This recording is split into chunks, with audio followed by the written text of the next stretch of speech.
यह 2017 के गर्मियों के दिनों में से एक की शाम थी, जहां सूरज धीरे धीरे ढल रहा था और शहर को दिन की आखिरी गर्म किरणें दे रहा था। एक ज्यादा बड़े ना होने वाले कमरे में क्रिस एडिसन एक कुर्सी पर फैली हुई लड़की के सामने खड़ा था। लड़की ने एक डिमांडिंग लहजे में उससे कहा कि वो अपने अकाउंट से कुछ लाख रुपए और निकाल कर दे, क्योंकि उसके भाई को नई कार चाहिए। इस मुलाकात के दौरान क्रिस अपनी जेब में रखे कागज के टुकड़े को दिखाना चाहता था, लेकिन जैसे ही उसने लड़की के शब्द सुने, उसका हाथ वहीं रुक गया। ऊपर देखते हुए क्रिस ने बड़े शांत स्वर में कहा कि अब उसके पास और पैसे नहीं बचे हैं। ये सुनते ही क्लोए कुर्सी से उछल पड़ी, जिस पर वो बड़े आराम से बैठी हुई थी, और चिल्लाकर बोली कि उसे तो अभी तक उसकी सैलरी मिल जानी चाहिए थी। बेशर्मी की सारी हदें पार करते हुए लड़की क्रिस के पास आ गई और उसकी जेबें टटोलने लगी। जब उसे सच में कुछ नहीं मिला, तो उसने तुरंत क्रिस को जोरदार थप्पड़ मार दिया। क्रिस ने इस पर कोई प्रतिक्रिया नहीं दी, और क्लोए लगातार उससे पैसे मांगती रही, ये सोचते हुए कि वो बस उसे छुपा रहा है। किसी मोड़ पर क्रिस हंस पड़ा और कहा कि यार, फिर से सारी बातें बस पैसों पर ही क्यों हो रही हैं? उसके इन शब्दों ने क्लोए को और भड़का दिया। उसने गुस्से में पानी का गिलास उठाकर क्रिस के ऊपर फेंक दिया। क्लोए को यह देखकर बहुत गुस्सा आ रहा था कि इतने कठिन हालात और पैसे न होने के बावजूद भी ये आदमी हंस कैसे रहा है। लेकिन क्रिस को कोई फर्क नहीं पड़ा कि वो उसके बारे में क्या सोचती है। उसने बस वही बात दोहराई जो क्लोए ने ही उसे कही थी कि वो बस एक लूजर है जिसके पास पैसे नहीं हैं। फिर ऐसा लगा जैसे क्रिस टूट गया हो। वो जोर जोर से चिल्लाने लगा कि कैसे उसने इन सभी सालों में उसके परिवार की हर डिमांड पूरी की, घर से लेकर उसके भाई की शादी तक के लिए पैसे दिए। और फिर उसने कहा कि अगर वो 100 मिलियन भी कमा लेता, तो भी उसके परिवार के लिए वो कभी काफी नहीं होता। इसके बाद क्लोए ने ताना मारा कि ये भी उसका ही परिवार है, इसलिए उसे इतना सेल्फिश नहीं होना चाहिए और फैमिली की चिंता करनी चाहिए। लड़की के इस बयान पर कि उसके रिश्तेदार भी उसके ही फैमिली का हिस्सा हैं, क्रिस फिर से हंस पड़ा। और जब उसने चिल्लाकर कहा कि वो उसके लालची रिश्तेदारों से तंग आ चुका है, तो क्लोए ने व्यंग्य से कहा कि अगर ऐसा है, तो खिड़की से कूदकर जान दे सकता है। उसके इन शब्दों ने क्रिस को एक पल के लिए चौंका दिया। उसने कहा कि वो ये गलत सोच रही थी कि उसके पास ऐसा करने की हिम्मत नहीं है। लेकिन क्लोए पीछे नहीं हटी और बोली कि वो थोड़ा रुक जाए। पहले वो उसके लिए सही इंश्योरेंस पॉलिसी तो निकाल ले, ताकि उसे कुछ पैसा मिल सके। अपनी पत्नी को घूरते हुए और आंखों में साफ नफरत लिए हुए क्रिस ने कहा कि वो एक बेहद स्वार्थी औरत है। इसके बाद वो खिड़की की ओर मुड़ा। क्लोए, जो अब चौंक गई थी, कुछ कह भी नहीं पाई, और क्रिस पहले ही अपनी आखिरी छलांग लगाने के लिए दौड़ पड़ा। उसका शरीर तेजी से नीचे गिर रहा था, और उसके साथ उसकी जेब से वो कागज भी बाहर गिर गया, जो कि एक डॉक्टर की रिपोर्ट थी, जिसमें उसे कैंसर होने की बात लिखी थी। जब क्रिस के मन में बस यही ख्याल आ रहा था कि उसकी जिंदगी कितनी बेकार तरीके से खत्म हो रही है, तभी अचानक कमरे में खड़ा एक युवा लड़का घुटनों के बल गिर गया, जिसने वहां मौजूद सभी को चौंका दिया। सोफे पर बैठी महिला ने क्रिस से पूछा कि उसकी टांगें इतनी कांप क्यों रही थीं, और एक और लड़का जो मजाकिया अंदाज में मुस्कुरा रहा था, बोला कि यह शायद उनके परिवार की परंपरा है कि वो घुटनों के बल गिरते हैं। लेकिन क्रिस खुद ये नहीं समझ पा रहा था कि क्या हो रहा था, क्योंकि बस एक पल पहले ही वो तेजी से सड़क पर गिर रहा था, लेकिन अब वो पूरी तरह महसूस कर रहा था कि वो अभी भी जिंदा है। ये सुनकर महिला ने क्रिस से कहा कि वो ऐसे अजीब चेहरे बनाना और ये बेकार की कॉमेडी खेलना बंद करे। इस पर जब उसने ऊपर देखा और महिला को देखा, तो वो आश्चर्य से उसे मां कहकर पुकार बैठा। लेकिन महिला ने उसे तुरंत शांत कराते हुए कहा कि उसे पहले दहेज में 4 लाख और जोड़ने होंगे, तभी वो उसे मां कहने का हकदार होगा। क्रिस ये सुनकर अविश्वसनीय रूप से चौंक गया। दहेज की इस डिमांड को सुनकर वो मुश्किल से अपनी भावनाओं को काबू में रख पा रहा था। लेकिन उसी क्षण उसे एहसास हुआ कि वो टाइम में वापस आ गया है, उस दिन पर जब उसने क्लोए का हाथ मांगा था।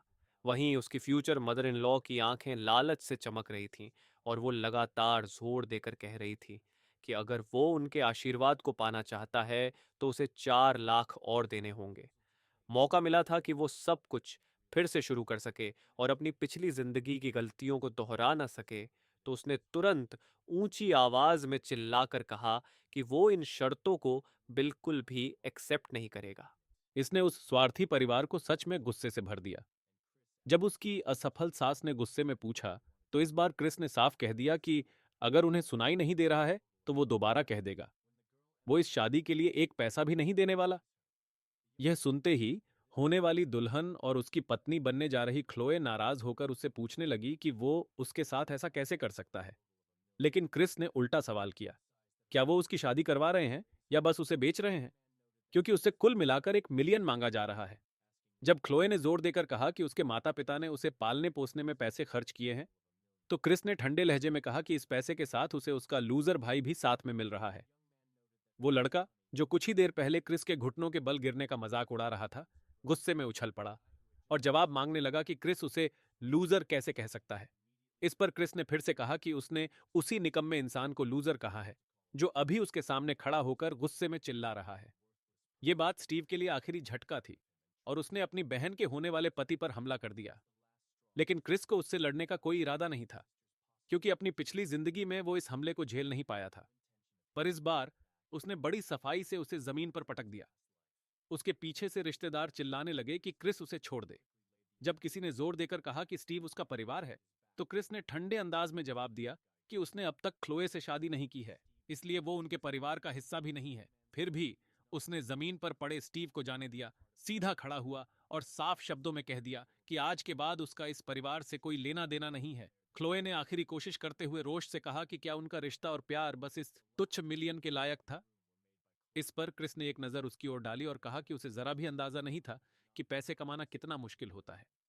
अपनी पिछली जिंदगी में क्रिस की किस्मत से उसके पिता ने एक लॉटरी में 5 लाख जीत लिए थे, लेकिन इस बार वो इस किस्मत को अपने हाथों में लेना चाहता था।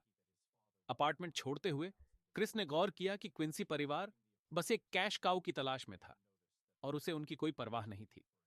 अब जब उसे सारी जानकारी थी, तो वो सीधा लॉटरी टिकट बेचने वाले स्टोर पहुंचा। पिछली बार ग्रैंड प्राइज 100 मिलियन था और उसके पिता बस एक नंबर से चूक गए थे, लेकिन वो नंबर क्रिस के दिमाग में गहरे बैठ चुका था। अब उसने वही नंबर लेते हुए टिकट खरीदा और दुकानदार को धन्यवाद कहा। लेकिन जैसे ही वो निकलने वाला था, उसने अपने पिता को उसी दिशा में आते देखा। वो जल्दी से छिप गया और देखा कि उसके पिता वहीं लॉटरी टिकट खरीदने जा रहे थे, जिससे उन्होंने पिछली जिंदगी में 5 लाख जीते थे। क्रिस के मन में बस यही ख्याल आया कि उसके पिता ने अपनी जिंदगी में न जाने कितनी चीजों की कुर्बानी दी होगी, सिर्फ इस उम्मीद में कि वो एक बड़ी रकम जीत सकें और अपने बेटे की मदद कर सकें। टिकट काउंटर से बाहर निकलते ही उसके पिता ने ऊपर देखते हुए प्रार्थना की कि इस बार उनकी किस्मत चमक जाए। क्रिस ने मन ही मन वादा किया, आज से वो अपने माता पिता को कभी तकलीफ नहीं होने देगा। उसी वक्त उसकी आंखों के सामने अचानक एक मैसेज दिखाई दिया। नई प्रणाली में आपका स्वागत है। इस मैसेज में लिखा था कि अगर वो 24 घंटे के अंदर 100 मिलियन हासिल कर लेता है, तो उसे एक एंटरप्राइज का मालिकाना हक मिलेगा। क्रिस हैरान रह गया। उसने आगे पढ़ा। उसकी लाइफ पॉइंट्स की संख्या बस एक थी, यानी अगर वो इस टास्क में नाकाम रहा तो उसकी मौत पक्की थी। अपने घर की ओर बढ़ते हुए क्रिस को यकीन ही नहीं हो रहा था कि वो सच में दोबारा जन्म ले चुका है और फिर से उसकी जिंदगी खत्म होने में बस एक दिन का वक्त बचा था। लेकिन तभी उसकी सोच एक औरत की चीख से टूटी, किसी को भी मुझ पर हाथ रखने की हिम्मत मत हो। ये आवाज सुनते ही क्रिस तुरंत समझ गया कि यह क्रिस्टी एटवुड की आवाज थी। बिना एक पल गंवाए वो उसी दिशा में दौड़ पड़ा जहां से चीख आ रही थी। अपनी पिछली जिंदगी में क्रिस और क्रिस्टी बचपन से अच्छे दोस्त थे और वो उसे अपनी बहन की तरह मानता था। लेकिन फिर उसकी माँ ने एक सट्टे में आधा मिलियन गंवा दिए थे और इस वजह से क्रिस्टी को कुछ समय के लिए उसके साथ रहना पड़ा। उस दिन क्रिस क्विंसी परिवार के साथ था, इसलिए वो उसकी मदद नहीं कर पाया था और उन क्रूर लेनदारों ने उसकी पूरी फैमिली का कत्ल कर दिया था। लेकिन इस बार वो यही गलती दोहराने वाला नहीं था। उसने देखा कि दो गुंडे, जिनसे क्रिस्टी की माँ ने उधार लिया था, अपने अपराध को अंजाम देने की तैयारी में थे। लेकिन उनमें से एक को तो यह समझने का भी मौका नहीं मिला कि क्रिस कब उसके पास आया। बस एक ही घूंसे में उसने उस गुंडे को दूर उड़ा दिया और वो सीधा अपने साथी से टकरा गया। रोती हुई क्रिस्टी तुरंत उसके पास भागी और उसे कसकर गले लगाने लगी। तुम सही वक्त पर आ गए, क्रिस ने जल्दी से पूछा। तुम ठीक हो? लेकिन तभी पहला गुंडा गुस्से में बड़बड़ाया। तुम्हारी हिम्मत कैसे हुई मुझे छूने की? क्रिस्टी घबरा गई क्योंकि उसने देखा कि दूसरा गुंडा क्रिस पर पीछे से हमला करने वाला था। लेकिन क्रिस ने जाने कैसे अचानक पीछे मुड़कर उसकी कलाई पकड़ ली और उसे दर्द से कराहने पर मजबूर कर दिया। उधर दूसरा गुंडा जिसने क्रिस्टी को तंग किया था, उसने चाकू निकाल लिया और गुर्राया, अब तू, जिसने हमारे काम में टांग अड़ाई, इसकी पूरी कीमत चुकाएगा। और फिर आदमी ने गुंडे का हाथ छोड़ते हुए कहा कि अगर उन्होंने उसे और लड़की को मार दिया तो उन्हें एक पैसा भी नहीं मिलेगा। यह सुनकर निहत्थे डाकू ने भी हामी भरते हुए कहा कि उनका बॉस तब ज्यादा खुश होगा जब उसे पैसे मिलेंगे, न कि दो लाशें जिनसे कोई फायदा नहीं। जब चाकू वाले आदमी ने क्रिस से पूछा कि क्या उसके पास $500,000 है, तो क्रिस ने सिर्फ 3 दिन मांगे और वादा किया कि कर्ज देने वाले को उसका पैसा मिल जाएगा। इन शर्तों पर सहमति जताते हुए बदमाश डेम ने अतिरिक्त मांगे रखीं। उसे इलाज के लिए अलग से पैसे देने होंगे और साथ ही मानसिक क्षति, मॉरल डैमेजेस के लिए 1 लाख का मुआवजा भी देना होगा। लेकिन साथ ही उसने क्रिस को धमकी दी कि अगर 3 दिन में पैसे नहीं आए तो यह प्यारी और मासूम लड़की अपने शरीर से सारे कर्ज चुका देगी। यह सुनते ही क्रिस ने ठोस लहजे में जवाब दिया, 3 दिन में पैसे होंगे और तब तुम सबको मेरे सामने घुटनों पर गिरकर माफी मांगनी पड़ेगी। आखिर में गुंडे ने चीखकर कहा कि अगर क्रिस ने उन्हें धोखा दिया तो उनका बॉस उसकी टांगें तोड़ देगा।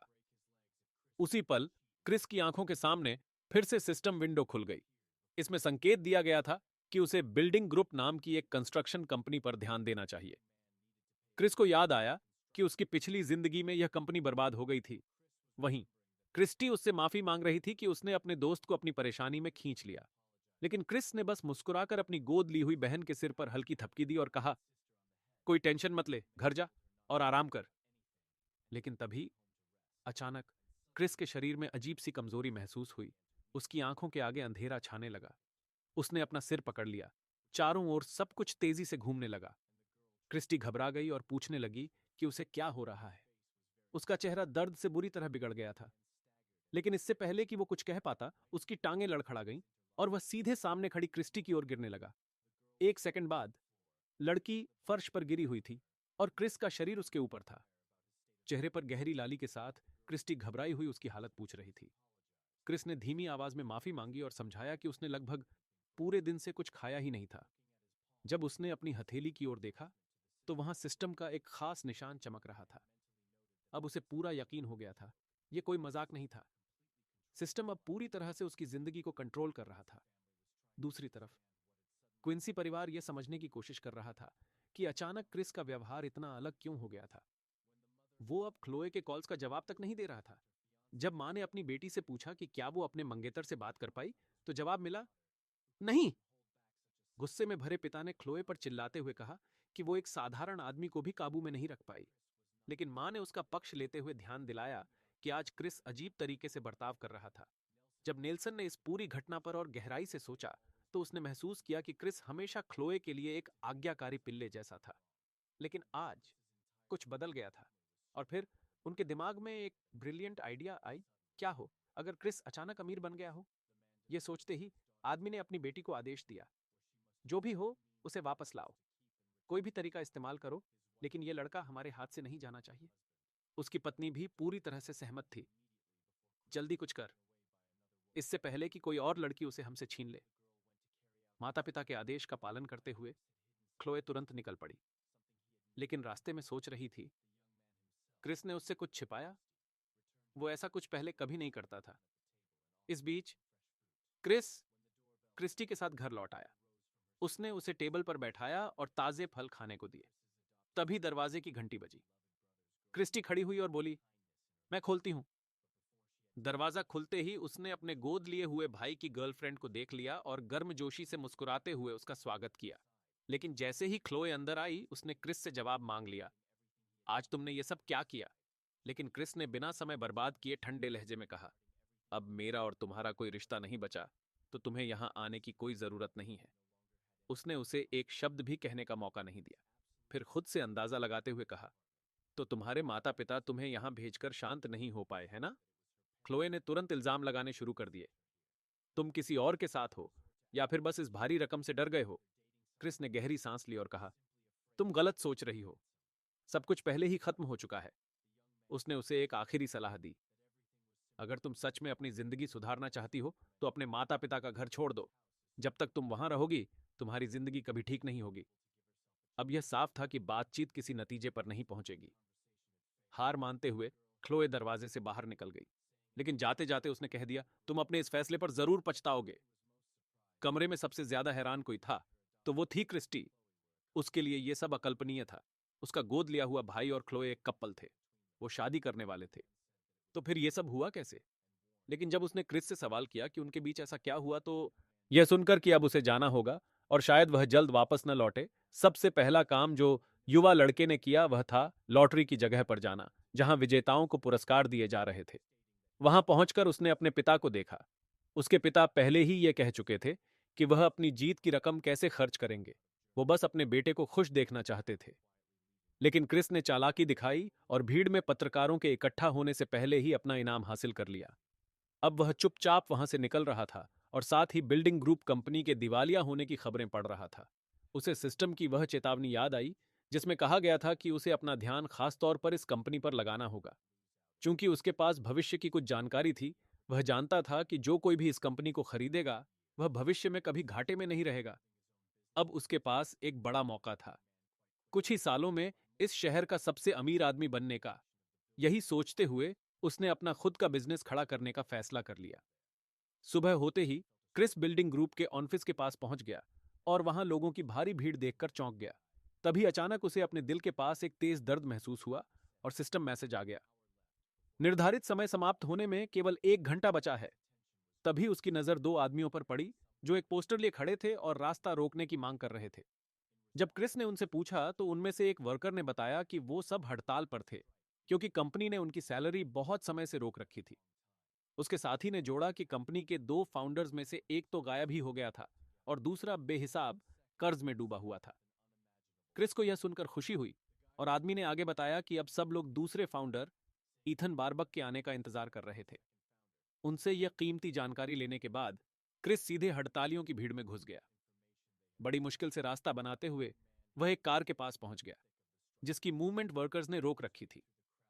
उस कार के अंदर बैठे थे ईथन बारबक और उनके बॉडीगार्ड ब्लैक कीथ। ब्लैक इन प्रदर्शनकारियों को देखकर चिढ़ रहा था और उसने सुझाव दिया कि लोगों को जबरदस्ती हटवा दिया जाए, लेकिन ईथन ने कहा कि वह किसी अनावश्यक हिंसा के पक्ष में नहीं है। तभी क्रिस ने हल्के से कार के शीशे पर दस्तक दी और जैसे ही ब्लेक ने उसका चेहरा देखा वह लगभग उछल पड़ा। इस बीच सिस्टम के मैसेज लगातार दिखा रहे थे कि उसके पास अब केवल 25 मिनट बचे हैं। बिना देर किए क्रिस किसी तरह कार के अंदर दाखिल हो गया, जिससे ईथन का बॉडीगार्ड हैरान रह गया। गार्ड को नजरअंदाज करते हुए क्रिस ने ईथन से कहा कि उसे उनसे तुरंत जरूरी बात करनी है।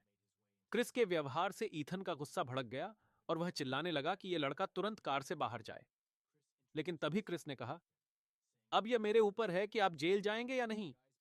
ईथन ने ठंडी सांस लेते हुए कहा कि वह पहले से ही समाधान ढूंढने की कोशिश कर रहे हैं और वर्कर्स की पेमेंट करने वाले हैं, इसलिए ब्लैकमेल करने का कोई फायदा नहीं, क्योंकि सच तो यह है कि उनके पास सचमुच पैसे नहीं हैं।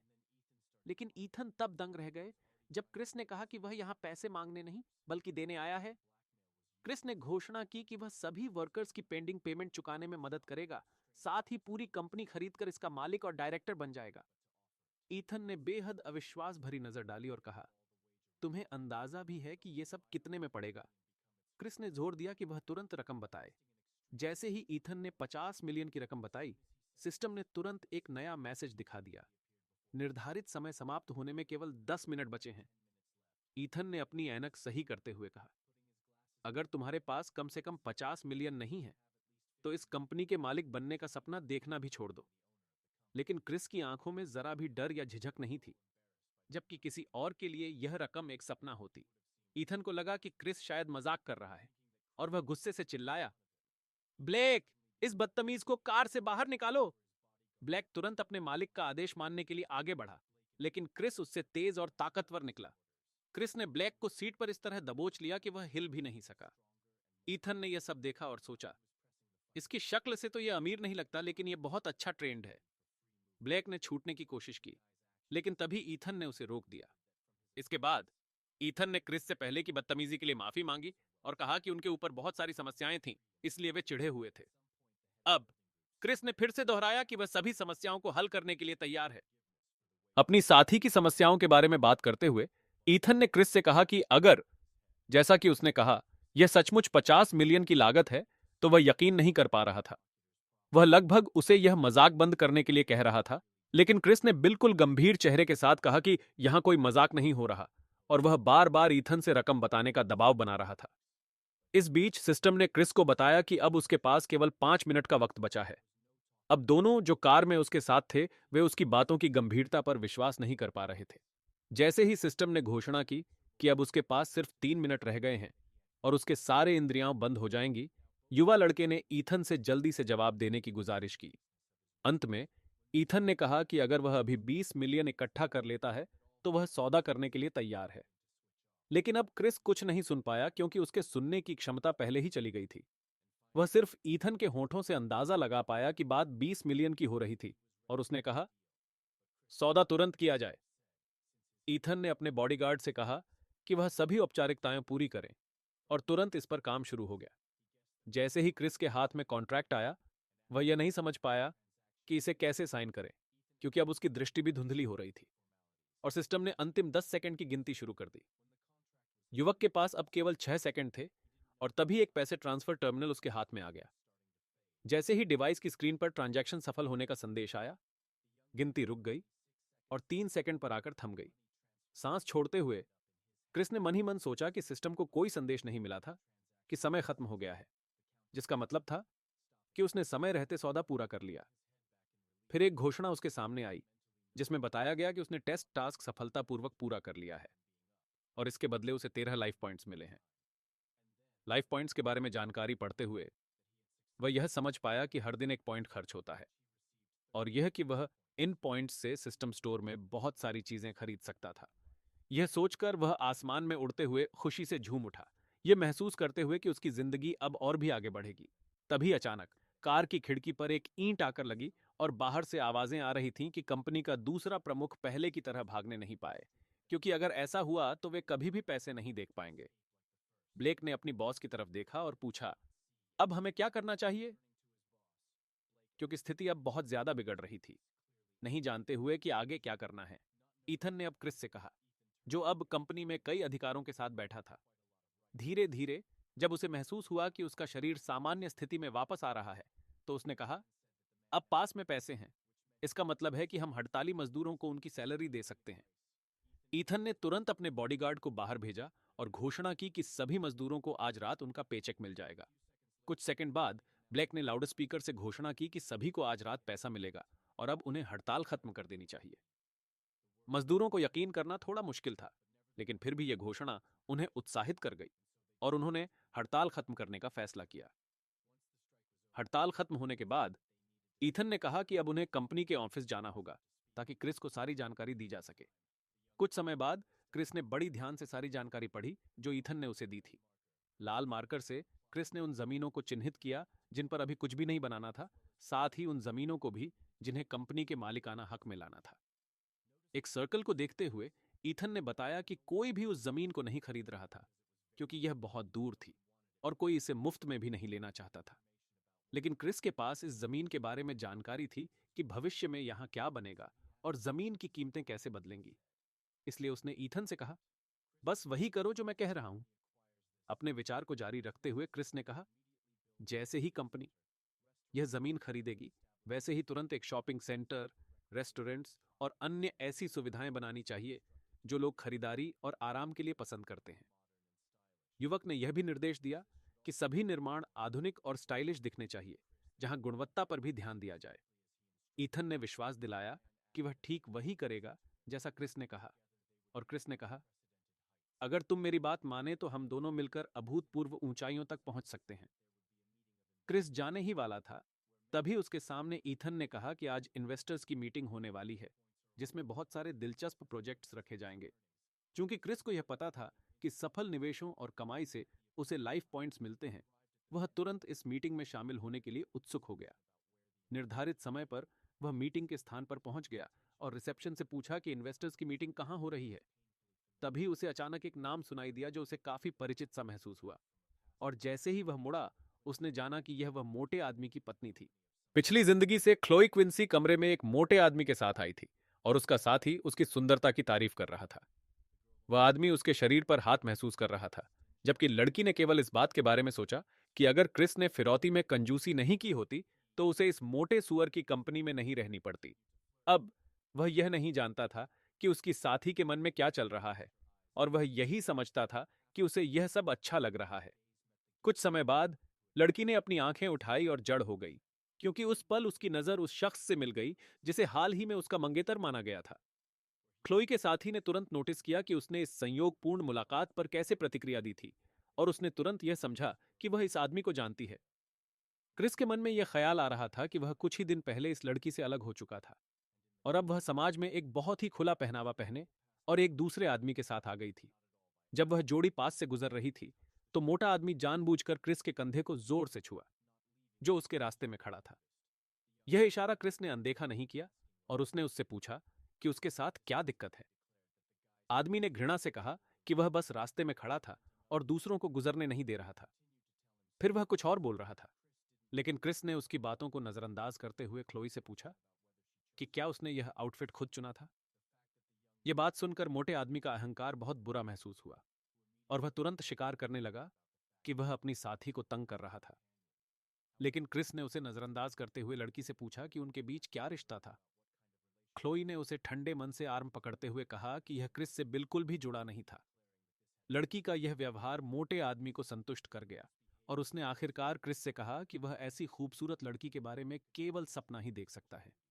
अपनी पूर्व मंगेतर को चलते हुए देखकर क्रिस ने यह निष्कर्ष निकाला कि वह अपनी पहचान को लेकर जितना सोच रहा था उससे कहीं ज्यादा गलत था। उसने सोचा कि अब यह सब अतीत की बात हो चुकी है, और इसे सोचना अब बेकार है। फिर वह उस मंजिल पर गया जहां निवेश बैठक हो रही थी। जब वह दरवाजे पर पहुंचा तो सिस्टम ने एक संदेश दिखाया कि अगर उसने आज व्यापार में निवेश किया तो उसे अतिरिक्त 10 लाइफ पॉइंट्स मिलेंगे।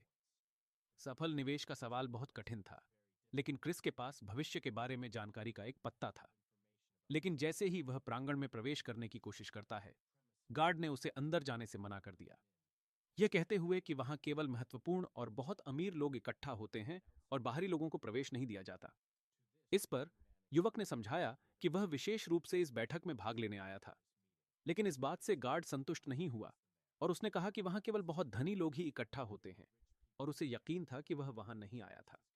क्रिस को यह अंदाजा हुआ कि वह अपनी बातों से बहुत ही गलत हो रहा था, और उसने कहा कि वह भी ऐसे प्रोजेक्ट्स को खोजने के लिए आया था जिनमें निवेश किया जा सके। इस पर गार्ड ने कहा कि इस कपड़े में वह सिर्फ सफाई कर सकता है, निवेश नहीं। क्रिस को यह बहुत हैरान कर देने वाला लगा कि यह आदमी लोगों का मूल्यांकन उनके कपड़ों से करता है, और वह अब एक अन्य व्यक्ति, श्रीमान फ्रेड सिमंस को अभिवादन करता हुआ देखता है, जो वही मोटा आदमी था और क्लोई की पूर्व मंगेतर के साथ था, जिसे वह पहले फ्लोर पर मिल चुका था। वे दोनों हंसी में झूमे जब सुरक्षा गार्ड ने फ्रेड से बताया कि लड़के ने निवेश करने की इच्छा जताई थी। हंसी के बाद फ्रेड ने कहा कि क्रिस को निवेश करना शुरू करने के लिए एक सूट और कम से कम कुछ पैसे चाहिए। इसके बाद उसने क्रिस को कंधे पर थपथपाते हुए कहा कि आत्मविश्वास जरूर अच्छा है, लेकिन इस मामले में नहीं, क्योंकि व्यापार और निवेश में घुसने के लिए सिर्फ आत्मविश्वास ही नहीं, पैसे भी चाहिए। फ्रेड की इन बातों के बाद गार्ड ने फिर से सक्रिय होकर यह कहना शुरू किया कि क्रिस को अंदर जाने की अनुमति नहीं है। इसी दौरान फ्रेड ने देखा कि एक और शख्स आया है जो बैठक में भाग लेने के लिए आया था। जब उसने फ्रेड से यह नाम सुना, एथन, तो क्रिस ने तुरंत मौका देखा और फिर से क्लोई से पूछा कि क्या वह सब पैसे के लिए कर रही है। उसे यकीन नहीं हो रहा था कि पैसे उसके लिए इतनी अहमियत रखते थे कि वह किसी भी आदमी के साथ चलने को तैयार थी। लड़की ने फिर से ठंडे तरीके से कहा कि यह उसका निजी मामला नहीं था, और फिर से उसका मुंह फेर लिया। जब लड़के ने पूछा कि क्या पैसे के लिए खुद को बेचना सही था, तो लड़की ने कोई जवाब नहीं दिया, और फिर क्रिस भी मुंह फेरते हुए यह तय किया कि अब बातचीत पूरी तरह से बेकार है। इस दौरान एथन अपने दोस्त से कह रहा था कि वह बहुत भाग्यशाली था, क्योंकि उसकी कंपनी एक अमीर आदमी द्वारा खरीदी गई थी, जिसने उसके सभी समस्याओं को तुरंत हल कर दिया था। कंपनी में फ्रेड ने समझाया कि वे अपने बातचीत करने वालों जितने अच्छे नहीं थे, और जब मोटे आदमी ने अपने दोस्त से कहा कि वह उस अमीर आदमी से मिलवाए जो बिल्डिंग ग्रुप को खरीदने वाला था, एथन ने अचानक क्रिस को देखा और उसे डायरेक्टर कहकर पुकारा। इसके बाद उसने वादा किया कि इस मुद्दे पर बाद में चर्चा करेंगे, क्योंकि उसे आज कुछ और महत्वपूर्ण काम थे। चौंकित फ्रेड एक पल के लिए चुप रहा, क्योंकि वह देख रहा था कि एथन इस नॉन स्क्रिप्ट लड़के को डायरेक्टर कह रहा था, और पहले तो वह समझ नहीं पाया फिर विश्वास नहीं कर सका कि उसका दोस्त क्रिस को डायरेक्टर कह रहा था। क्लोई, जो साइड में खड़ी थी और जानती थी कि वह सिर्फ एक मिड लेवल कर्मचारी था, वह यह नहीं समझ पा रही थी कि उसके पूर्व मंगेतर को डायरेक्टर क्यों कहा जा रहा था। फ्रेड ने सोचा कि कुछ गड़बड़ है और उसने एथन से पूछा कि क्या वह कुछ गड़बड़ कर रहा था, इस लड़के को डायरेक्टर कहकर, यह कहते हुए कि किताब को कवर से नहीं आंकना चाहिए। इस पर एथन ने कहा कि वह लड़का अब बिल्डिंग ग्रुप का मालिक है। मोटा आदमी यह सुनकर विश्वास नहीं कर पाया कि यह लड़का वह अमीर आदमी है जो एथन के बस व्यवसाय को खरीदने की सामर्थ्य रखता था। उसकी मूड इंस्टेंटली बदल गई और अब वह क्रिस से यह कह रहा था कि वह जो कुछ भी पहले कह चुका था उसे गंभीरता से न ले, उसका हाथ बढ़ाते हुए। फ्रेड ने लड़के को कोई भी मदद देने की पेशकश की और उसे बैठक के बाद डिनर के लिए आमंत्रित किया। बैठक के बाद युवक ने मोटे आदमी से पूछा कि क्या उसने सही सुना था, क्या उसका नाम फ्रेड सिमंस था। और जब उसने पुष्टि की तो क्रिस ने जोड़ा कि फ्रेड को यहां से चारों दिशाओं में बाहर निकल जाना चाहिए और उसकी आंखों के सामने नहीं आना चाहिए। लड़के को कड़क नजर से देखता हुआ आदमी ने मन में यह नोट किया कि वह इस लड़के को और क्या दिखाएगा। इस बीच एथन ने लड़के से पूछा कि क्या वह आज के आयोजन से कुछ विशेष उम्मीद कर रहा था। क्रिस ने नकारात्मक सिर हिलाते हुए कहा कि पहले तो उसे चारों ओर देखना था। जब वह परिसर में घूम रहा था तो क्रिस ने कुछ समय बाद एक छोटी कंपनी न्यू टेक्नोलॉजीज पर ध्यान दिया, जो उसकी पिछली जिंदगी में एक विशाल कंपनी बन गई थी, लेकिन अब यह एक छोटी और नीरस फर्म थी। और एक पल बाद इस कंपनी के एक प्रतिनिधि ने उसे निवेश के लिए संपर्क किया और अपना बिजनेस कार्ड दिया। कंपनी इंटरनेट उपयोगकर्ताओं के लिए उत्पाद बना और बेच रही थी, और एथन ने तुरंत देखा कि ये उत्पाद उनके मार्केट में ज्यादा लोकप्रिय नहीं थे। दूसरे निवेशक भी इस कंपनी में निवेश करने की कोई वजह नहीं देख रहे थे। इन संदेहवादियों को सुनकर न्यू टेक्नोलॉजीज के प्रतिनिधि ने उन्हें यह विश्वास दिलाने की कोशिश की कि वायरलेस इंटरनेट भविष्य है, लेकिन वे नहीं माने और कहा कि केवल मूर्ख ही ऐसे उत्पाद में पैसा लगाएंगे जो मांग में नहीं है। क्रिस ने एथन को चौंका दिया जब उसने घोषणा की कि वह न्यू टेक्नोलॉजीज में 15 मिलियन का निवेश कर रहा है। न्यू टेक्नोलॉजीज का प्रतिनिधि भी हैरान था कि किसी ने उनके व्यवसाय में और इतनी बड़ी राशि में निवेश करने का निर्णय लिया। लेकिन युवक ने पुष्टि की कि उसके साथी ने गलत नहीं सुना था और वह कंपनी के उज्जवल भविष्य में विश्वास करता था। फिर उसने न्यू टेक्नोलॉजीज के प्रतिनिधि को यह बताते हुए खुश किया कि वह भविष्य में प्रौद्योगिकी के विकास को किस तरह देखता है। इस बीच फ्रेड ने हस्तक्षेप करते हुए गुस्से में कहा कि इस लड़के को निवेश और वित्त के बारे में कुछ नहीं पता। जब अन्य निवेशकों ने पूछा कि क्या वह क्रिस को जानता है, तो उसने कहा कि यह लड़का ऐसा है कि उसे जानने लायक नहीं है। इसके बाद एथन ने बातचीत में भाग लिया और फ्रेड से कहा कि वह अपने शब्दों का चयन करे और ऐसे मामलों के बारे में न बोले जिनका उसे कुछ ज्ञान नहीं है। लेकिन मोटा आदमी बहुत गुस्से में आ गया और उसने एथन पर आरोप लगाया कि वह जानबूझकर उसकी कंपनी को नुकसान पहुंचाने के लिए पैसे लेकर गायब हो जाएगा।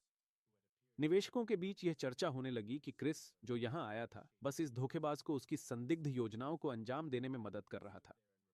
यह सब केवल फ्रेड को खुश कर गया, जो वहीं खड़ा था और एथन को घृणित तरीके से पेश आने के लिए फटकार रहा था। आदमी लड़ाई में कूदने वाला था, लेकिन क्रिस ने उसे रोका और कहा कि फ्रेड यह कहना चाहता था कि उसके पास निवेश के लिए 15 मिलियन नहीं है, और मोटा आदमी इस बात से पूरी तरह विश्वास कर चुका था। उसने यह पुष्टि की कि किसी ने भी इस लड़के और उसकी संपत्ति के बारे में कभी नहीं सुना था। तब क्रिस ने एक शर्त रखी कि वह पूरी बिल्डिंग ग्रुप कंपनी को दांव पर लगाएगा अगर वह अभी 15 मिलियन का निवेश कर सकता है। यह सुनकर मोटा आदमी चिल्लाया कि लड़के के पास नाम का कोई भी पैसा नहीं है और इसलिए वह शर्त हार चुका था। लड़के ने अपनी शर्तों को आगे बढ़ाया कि अगर वह हारता है तो फ्रेड को घुटनों के बल बैठकर खुद को कई बार थप्पड़ मारते हुए सार्वजनिक माफी मांगनी होगी। जब आदमी ने महसूस किया कि उसे घबराहट हो रही है और कहा कि इस शर्त का कोई मतलब नहीं है, तो क्रिस ने मजाक करते हुए कहा कि उसका साथी बस डर रहा था। तभी अचानक एक युवक, टॉबी वाइल्डर, बातचीत में शामिल हो गया और कहा कि सभी यहां शाम भर कुछ मजा करने की उम्मीद कर रहे थे, इसलिए फ्रेड को अब इन उम्मीदों को खराब नहीं करना चाहिए। मोटा आदमी तुरंत पलटकर युवा सज्जन को नमस्कार करता है, लेकिन वह बहुत घबराया हुआ था। उसे बिल्कुल भी ध्यान नहीं देना चाहिए और अपनी शर्त जारी रखनी चाहिए। लेकिन जब फ्रेड ने कहा कि यह सब एक मजाक था, तो टोबीएल ने कहा कि आदमी उससे पक्षपाती था, क्योंकि उसने शर्त को उस पल ठुकरा दिया जब वह आया। इस प्रभावशाली व्यक्ति से ऐसी बात सुनकर मोटा आदमी तुरंत यह समझाने लगा कि उसका इसका कोई लेना देना नहीं था। और इस बीच एथन ने क्रिस को शर्त से बाहर करने की कोशिश की, जबकि वह अपना कार्ड ढूंढने की कोशिश कर रहा था। क्लोई तुरंत उसके पास गई और उसने भी युवक को सलाह दी कि वह खुद को बेइज्जत न करे और जितनी जल्दी हो सके यहां से निकल जाए। फ्रेड ने उसकी बात का समर्थन करते हुए लड़की को गले लगाया और कहा कि पास यह आखिरी मौका था कि वह मना करे और बस चला जाए। लेकिन क्रिस ने पीछे हटने का कोई इरादा नहीं दिखाया और खुशी खुशी अपना कार्ड दिखाया जिसे वह ढूंढने में कामयाब रहा था। इसके बाद उसने न्यू टेक्नोलॉजीज के प्रतिनिधि से कहा कि वह अभी उसके पास पैसा ट्रांसफर करने के लिए तैयार था। यह उसके लिए बहुत अच्छी खबर थी, जो तुरंत निवेश स्वीकार करने के लिए तैयार हो गया। लेकिन फिर फ्रेड ने हस्तक्षेप किया और क्रिस का कार्ड उसके हाथ से छीन लिया, यह कहते हुए कि उसने बहुत खेल लिया। सभी को संबोधित करते हुए उसने जोर से घोषणा की कि अगर किसी के खाते में 15 मिलियन हैं तो उसके पास साधारण बैंक कार्ड नहीं हो सकता। हालांकि एक पल बाद क्रिस ने अपना कार्ड वापस ले लिया और कहा कि सब कुछ सही करने के लिए सिर्फ लेन देन करना जरूरी था। मोटा आदमी खुशी से झूम उठा जब टर्मिनल स्क्रीन पर यह संदेश आया कि कार्ड पर पर्याप्त धनराशि नहीं है। एथन अब यह सोच रहा था कि अब क्या किया जाए, जबकि युवा लड़का यह समझने की कोशिश कर रहा था कि अपनी पैसे को कहां खर्च किया जाए। न्यू टेक्नोलॉजीज का प्रतिनिधि भी बहुत उलझन में था, ये मानते हुए कि यह लड़का सिर्फ उसके साथ एक बहुत ही क्रूर मजाक कर रहा था।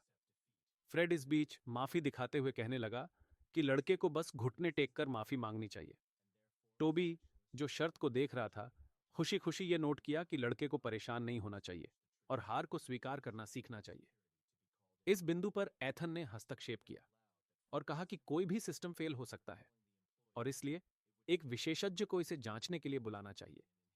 लेकिन आदमी स्पष्ट रूप से सच्चाई स्थापित करने के मूड में नहीं था और उसने सुरक्षा को तुरंत बुलाने का आदेश दिया। क्रिस ने जोर से नोट किया कि फ्रेड बस इस डर से सुरक्षा को बुला रहा था कि अगर कर्मचारी आया तो यह साबित हो सकता है कि उसके खाते में सच में 15 मिलियन है, जो मोटा आदमी को बहुत गुस्सा दिला दिया। उसने चिल्लाते हुए कहा कि वह किसी चीज से डरता नहीं है और खासकर ऐसे गरीब लड़के से नहीं। सुरक्षा टीम आई और फ्रेड ने उन्हें आदेश दिया कि वे लड़के को घेर लें। उसके बाद उसने मांग की कि वह घुटने टेक कर माफी मांगे, लेकिन युवक ने अपनी जगह बनाए रखते हुए कहा कि शर्त अभी भी जारी है और उसने हार नहीं मानी। इस पर मोटा आदमी ने सुरक्षा को आदेश दिया कि वह लड़के को उसके सामने घुटने टेकने के लिए मजबूर करे। इस समय एथन के बॉडीगार्ड ने युवक की मदद की, यह नहीं जानते हुए कि वह दो प्रतिद्वंद्वियों से आसानी से निपट सकता है, लेकिन इससे ज्यादा नहीं। लेकिन एक बिंदु पर क्रिस, जो अब तक एक ही स्थान पर खड़ा था, अचानक आगे बढ़ा। उसने सभी को चौंका दिया जब उसने कुछ ही सेकंड में उन सभी को निष्क्रिय कर दिया जो उसे घुटने टेकने के लिए ला रहे थे। क्लोई सबसे ज्यादा चौंकी, यह सोचते हुए कि उसके पूर्व मंगेतर ने यह कला कब सीखी। न्यू टेक्नोलॉजीज का प्रतिनिधि भी यह नोट करता है कि क्रिस सच में वह नहीं है जो वह लगता है।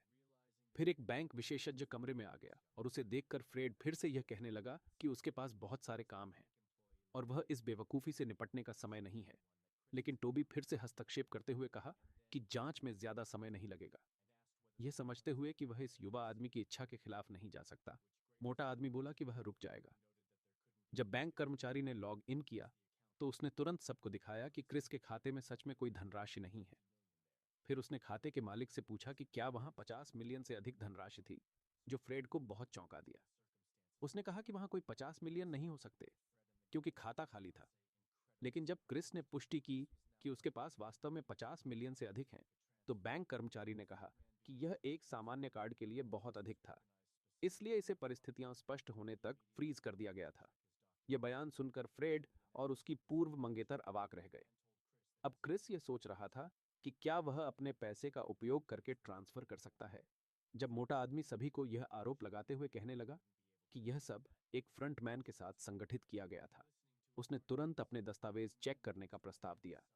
स्थिति का विश्लेषण करने के बाद आदमी ने क्रिस से कहा कि उसका खाता अनफ्रीज हो गया है, लेकिन उसे बैंक से संपर्क करके अपना कार्ड गोल्ड कार्ड से बदलवाना चाहिए। फ्रेड अब भी शांत नहीं हुआ, चिल्लाते हुए कहा कि लड़का शर्त नहीं जीत पाएगा क्योंकि वह पैसे ट्रांसफर नहीं करेगा। उसके तर्कों को सुनते हुए युवक ने गहरी सांस लेकर नोट किया कि मोटा आदमी बस। फ्रेड खुद को शांत नहीं कर सका। दूसरे प्रयास में पैसे ट्रांसफर हो गए जैसे ही टर्मिनल स्क्रीन पर संदेश आया और एक पल बाद एथन ने फ्रेड से पूछा कि क्या अब वह कुछ और शक करना चाहता है। हार मानने के बजाय मोटा आदमी चिल्लाने लगा कि उसे बस धोखा दिया गया था और वह घुटने नहीं टेकने वाला। लेकिन इन शब्दों के तुरंत बाद उसे घुटने के पीछे एक मजबूत प्रहार महसूस हुआ, जिससे वह गिरकर जमीन पर गिर पड़ा। उसने टोबी से नाराजगी जताते हुए पूछा कि उसने ऐसा क्यों किया, तो युवा लड़के ने समझाया कि मोटा आदमी शर्त हार चुका था और अब उसे समझौते की शर्तें पूरी करनी थीं। अब उसके पास कोई और विकल्प नहीं था और अब फ्रेड क्रिस के सामने घुटने टेक कर खुद को थप्पड़ मारते हुए माफी मांग रहा था। युवक ने माफी सुनने के बाद यह नोट किया कि मोटे सुअर ने कुछ भूल दिया था, और जब फ्रेड ने पूछा कि और क्या गलत था, तो लड़के ने कहा कि आदमी को एथन के बारे में जो कुछ कहा था उसके लिए भी माफी मांगनी चाहिए। तब मोटा आदमी स्वीकार करता है कि वह बस इस बात से जलता था कि एथन ने अपनी सारी समस्याएं कैसे सुलझाईं, और इसलिए उसने ऐसी बातें कहीं जो सच नहीं थीं। इसके बाद वह अपमानित होकर कमरे से बाहर चला गया और मानसिक रूप से क्रिस को धमकियां भेजने लगा कि वह आज का बदला जरूर लेगा। इस बीच न्यू टेक्नोलॉजीज का प्रतिनिधि क्रिस का धन्यवाद करता है कि उसने उनकी कंपनी के भविष्य में विश्वास दिखाया। क्लोई ने अपने असफल मंगेतर को किनारे से देखा और अब यह यकीन कर लिया कि वह किसी तरह अमीर हो गया था। उसने तुरंत अपनी हाल की बातचीत याद की, जब उसके परिवार ने उसे निवेशकों से मिलने भेजा था। जब क्रिस ने फिरौती देने से इनकार कर दिया था, तो वह वास्तव में मना करना चाहती थी, लेकिन उसके पिता ने सख्त कहा कि चूंकि वह क्रिस को नहीं रख पाई, उन्हें एक नया प्रायोजक चाहिए था, और मेगन ने अपनी बेटी को आंसू दिखाए, याद दिलाते हुए कि उन्होंने उसे पालने में बहुत मेहनत और पैसा लगाया। लड़की अपने अपमानित बॉयफ्रेंड के पीछे कमरे से निकल गई। इसी बीच टोबी ने क्रिस को अपना बिजनेस कार्ड दिया, यह कहते हुए कि अगर जरूरत हो तो वह हमेशा उससे संपर्क कर सकता था। युवक खुद चौंका हुआ था जब उसने सिस्टम का संदेश पढ़ा, जिसमें बताया गया था कि उसे निवेश करने के लिए वादा किए गए लाइफ पॉइंट्स मिल गए थे और कुछ पॉइंट्स उसके स्तर को बढ़ाने के लिए ले लिए जाएंगे।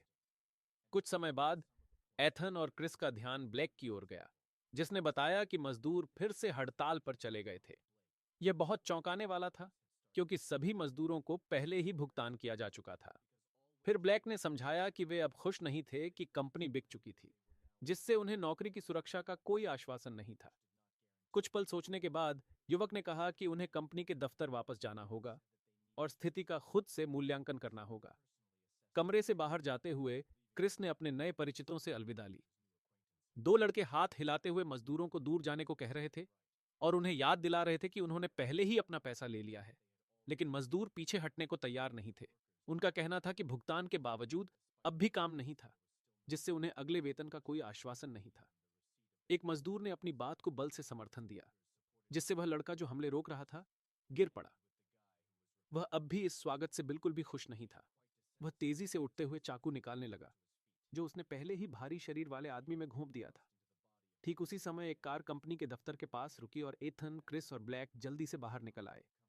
जबकि वे यह समझने की कोशिश कर रहे थे कि क्या हो रहा है, वह युवा लड़का जो हमले रोक रहा था मजदूरों को धमकी दे रहा था कि वह उन्हें सबको काट डालेगा। दुर्भाग्यपूर्ण व्यक्ति जो उनकी शिकार बना, वह जमीन पर गिरा खून से लथपथ था।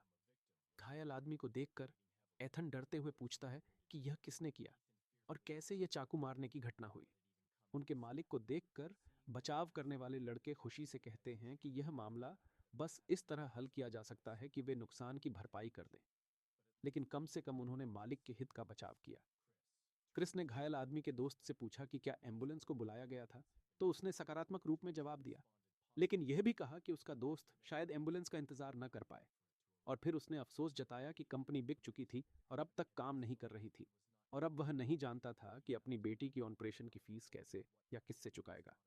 इस आदमी के शब्दों ने तुरंत लड़के को यह याद दिलाया कि उसके अपने पिता ने उसकी भलाई के लिए कैसे चिंता की थी। उसके विचारों को एक और मजदूर की आवाज ने विचलित किया, जिसने जोर से कहा कि घायल आदमी अब जीवन के संकेत नहीं दिखा रहा था।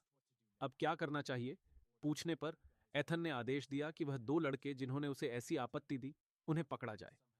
वे किसी तरह ब्लेक को समझाने की कोशिश करते हैं, जो उनके पास आ रहा था, कि सिर्फ उन्हीं की वजह से यहां अब शांति है और दफ्तर को नष्ट नहीं किया गया है। लेकिन उनकी बेतुकी दलीलों में कोई रुचि नहीं थी, क्योंकि वह अपने बॉस के आदेशों का पालन कर रहा था। उसी समय क्रिस ने घायल आदमी की सांसों की जांच की और सिस्टम ने उसे सूचित किया कि आदमी की मौत बहुत जल्द होने वाली थी। जब युवा ने पूछा कि क्या इस आदमी की मदद करने का कोई तरीका है, तो सिस्टम ने उसे बताया कि उसके पास रेजरेक्शन दवाइयां हो सकती हैं, जो लाइफ पॉइंट्स से खरीदी जा सकती हैं। खुशी से युवक ने तुरंत स्टोर विंडो खोली, ये उम्मीद करते हुए कि उसे ऐसी कोई दवा मिल जाएगी, लेकिन जैसा कि सामने आया, वहां केवल शक्ति, गति और सहनशक्ति के अपग्रेड थे, जो इस स्थिति में कोई व्यावहारिक लाभ नहीं देते थे। फिर सिस्टम ने खुद एक रास्ता सुझाया, ये ऑफर करते हुए कि उपयोगकर्ता के लाइफ पॉइंट्स खर्च किए जा सकते हैं, ताकि आदमी कुछ और मिनट जिंदा रह सके और मदद का इंतजार कर सके। जैसे ही क्रिस ने सहमति दी, लेखा तुरंत किया गया और घायल आदमी ने जीवन के संकेत दिखाना शुरू कर दिया, सांस लेते हुए। इस दौरान ब्लेक ने उन लोगों से निपटा जो सभी समस्याओं का कारण थे। वे दया की भीख मांग रहे थे और बात कर रहे थे कि वे सब कुछ केवल कंपनी के भले के लिए कर रहे थे। क्रिस उनके सामने आया, जिन्हें उन्होंने तुरंत पहचान लिया। चाकू चलाने वाला लड़का शरारत से हंसते हुए यह टिप्पणी करता है कि युवक शायद दया की भीख मांगने आया है, क्योंकि वह पैसे नहीं ढूंढ पाया था। जब एथन ने उस लड़के से पूछा कि वह घटिया आदमी क्या कहना चाहता था, तो युवक ने उसे सुझाव दिया कि वह बंधे हुए आदमी से खुद पूछे। अब वे दोनों इस बारे में बात कर रहे थे कि उस लड़के के दोस्त की मां ने उन्हें एक बड़ी रकम खो दी थी, जिसे क्रिस अब वापस करना था। यह कहानी एथन को बहुत गुस्से में डाल दी, क्योंकि इन लड़कों के सभी कृत्य उसे सलाखों के पीछे ले जा सकते थे। क्रिस को समझाते हुए उसने कहा कि फ्रेड ने एक बार वादा किया था कि वह उसकी वित्तीय समस्याओं को हल कर देगा, इसीलिए उसने इन लड़कों को भेजा था। यह सुनकर क्रिस के लिए यह बिल्कुल भी अचरज की बात नहीं थी कि उस नीच आदमी का इस सब से कुछ संबंध था। एथन ने आगे जोड़ा कि कंपनी अब पूरी तरह से क्रिस की वजह से ठीक हो चुकी थी और अब उन्हें उस मोटे आदमी और उसके बेवकूफों की मदद की कोई जरूरत नहीं थी। युवक ने और कुछ नहीं कहा, बस चाकू वाले लड़के के पास गया और एक जबरदस्त किक मारी। मजदूरों ने कुछ हैरानी के साथ देखा कि कंपनी के नए मालिक ने उन लोगों को पीटना शुरू कर दिया था जिन्होंने हमेशा उनका उत्पीड़न किया था। जल्द ही मेडिकल टीम आ पहुंची, जो घायल आदमी तक पहुंचने के लिए भीड़ को हटाने का आदेश दे रही थी। डॉक्टर ने घायल आदमी की जांच करते हुए चिल्लाया कि उसे बचाया जा सकता है और तत्काल रक्त का परिवहन करने का आदेश दिया। एथन ने राहत की सांस ली और क्रिस से पूछा कि अब वे क्या करेंगे। कुछ सोचने के बाद युवक ने कहा कि सबसे पहले उन्हें कंपनी के सभी कर्मचारियों को शांत करना होगा, क्योंकि वे इस बात को लेकर बहुत चिंतित थे कि भविष्य में उन्हें अगले 6 महीने तक वेतन नहीं मिल सकता। क्रिस ने खुद ही सभी कर्मचारियों से बात की और कहा कि रोजगार अनुबंध जल्द ही तैयार किए जाएंगे, जो मासिक भुगतान और साल के अंत में बोनस की गारंटी देंगे। यह सुनकर मजदूर खुशी से चिल्लाए, क्योंकि अगर उनके पास रोजगार अनुबंध होगा तो वे हमेशा अदालत जा सकते थे यदि कंपनी इसके नियमों का उल्लंघन करती थी। ब्लेक ने सब कुछ सुना और इस विचार की बुद्धिमत्ता पर संदेह किया, क्योंकि इससे कंपनी को बड़ी समस्याएं हो सकती थीं। हाल ही में इस बेवकूफ लड़के ने जिस कंपनी में निवेश किया था, उसकी याद करते हुए बॉडीगार्ड को यकीन था कि सब कुछ जल्द ही बर्बाद होने वाला है। लेकिन जब एथन ने कहा कि उनके पास क्रिस पर विश्वास करने के अलावा कोई विकल्प नहीं था, तो उसके साथी ने पूछा कि बाकी दो के साथ क्या किया जाए। यह जरूरी था कि सब कुछ इस तरह से व्यवस्थित किया जाए कि आज की घटना का किसी को पता न चले, अन्यथा इससे पूरी कंपनी की प्रतिष्ठा पर बुरा असर पड़ सकता था। क्रिस ने आकर यह कहा कि अब भी कुछ लोग हैं जो इन दो लड़कों के कारण पीड़ित हुए हैं और मजदूरों को उनके इलाज का भुगतान किया जाना चाहिए। लड़के ने वादा किया कि वह व्यक्तिगत रूप से सुनिश्चित करेगा कि सभी को मुआवजा मिले। इस नोट पर युवक ने एथन से अलविदा ली और घर जाने के लिए कहा। ब्लेक ने उसे जाते हुए देखा और कहा कि उसकी राय में यह युवक किसी और की तरह खुद को साबित करेगा, बस इसे थोड़ा समय चाहिए। युवक ने काफी जल्दी अपने अपार्टमेंट पहुंचा लिया और दरवाजे पर उसे क्रिस्टे ने स्वागत किया, जो यह जानने के लिए उत्सुक थी कि उसका गोद लिया हुआ भाई इतना समय कहां गायब था। इसके जवाब में युवक ने कहा कि उसे कंपनी में कुछ समस्याएं आ गई थीं, इसलिए वह उन्हें हल करने में व्यस्त था। सावधानी से लड़की के बालों को सहलाते हुए युवक ने कहा कि उसके पास उसके लिए एक सरप्राइज है जो वह कल जान पाएगी। क्रिस अपार्टमेंट में घुसते हुए यह सिफारिश करता है कि लड़की अच्छी तरह से आराम करे। उसने मानसिक रूप से यह नोट किया कि पिछले कुछ दिनों से वह खुद को अलग सा महसूस कर रहा था, जैसे वह पूरी तरह से बदल चुका हो। अकेले